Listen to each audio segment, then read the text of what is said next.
مولانا فیض محمد صاحب جی۔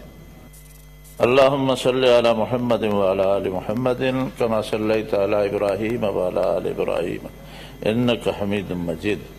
جناب چیئرمین صاحب، شکریہ، آپ نے مجھے بولنے کا موقع دیا۔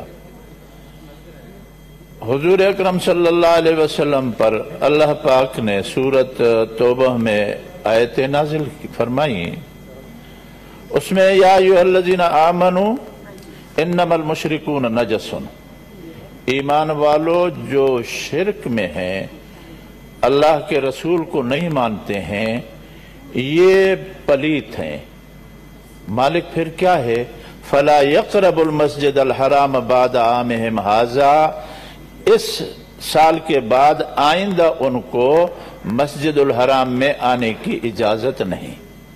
ابھی کوئی یہودی نہیں جا سکتا، نصارہ وہاں نہیں جا سکتا، ہندو بھی نہیں جا سکتا۔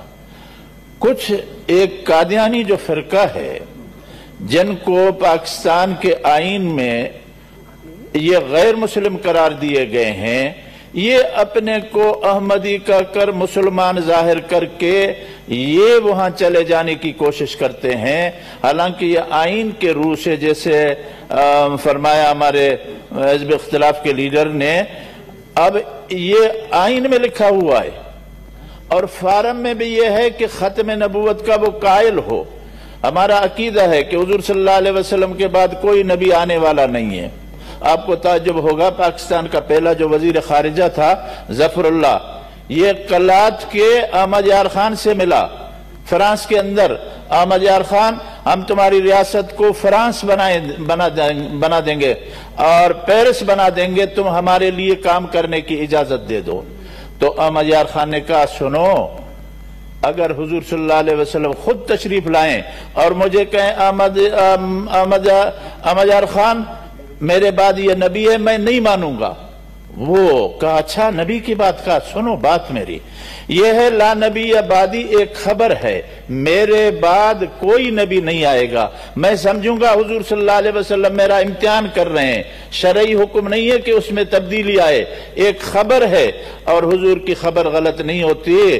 تو کہتے اس کے بعد میری جان چھوٹ گئی اس سے، ظفر اللہ خان سے۔ لیکن ابھی تک یہ ہمیں نہیں چھوڑتے ہیں اور ابھی تک سازشیں ہو رہی ہیں، پاکستان کے خلاف سازشیں ہو رہی ہیں، اور یہ بارڈر جو کھلتے ہیں گرداسپور کے، اور اس کے لیے یہ قادیانیوں کے لیے راستہ بنایا جا رہا ہے۔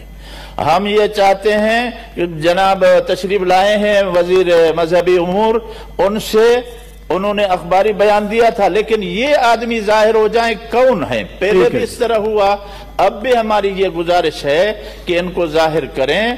جو غیر مسلم ہے وہ اپنے کو غیر مسلم کہیں، جیسے یہود نصارہ رہتے ہیں، ان کی نیشنلٹی یہاں کی ہو، ان کو کچھ نہیں کہا جاتا۔